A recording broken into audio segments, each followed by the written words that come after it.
Aleyküm. Quyidagi integralni hisoblaymiz. Integral chegarasi minus 2dan 2gacha, integral ostidagi funksiya x kvadrat bo'lingan y darajasi 1 taqsim x plus 1. Yetish.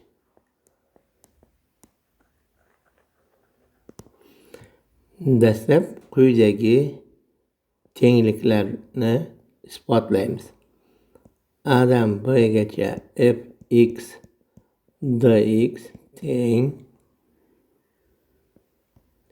A'dan B'gacha f a plus b minus x dx. Bu birinchi bo'lsin. Buni isboti juda oson. A plus b minus x ni t deb belgilasak, u holda bu tenglik kelib chiqadi. Endi ikkinchi tenglikni yozamiz. Minus A'dan A'gacha fx dx teng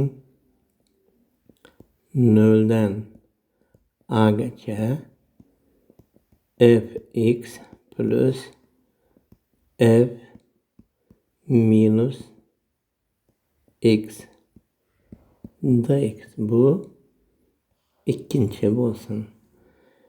Birinchi tenglikdan foydalanib, ikkinchi tenglikni isbotlaymiz.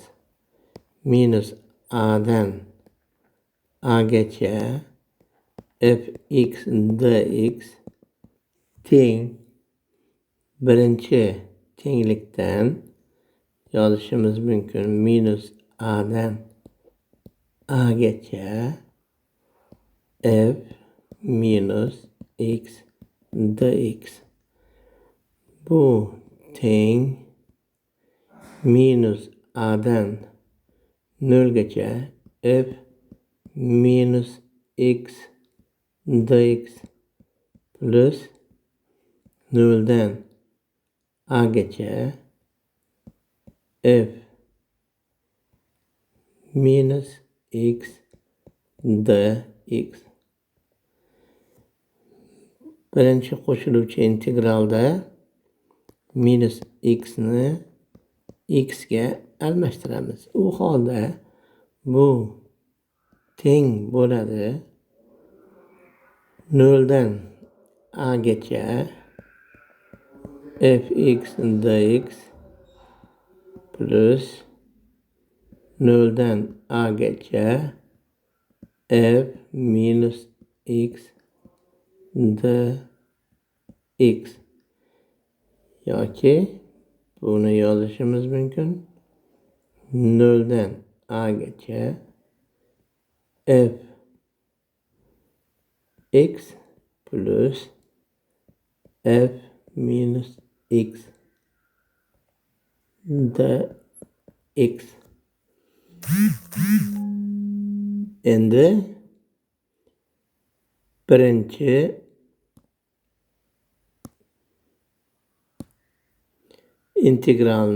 berilgan integralni hisoblaymiz.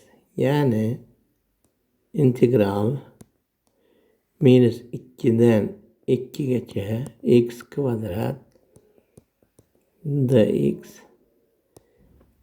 bo'lingan y darajasi 1 taqsim x plus 1. Bu teng ikkinchi tenglikni tadbiq etadigan bo'lsak, 0dan 2gacha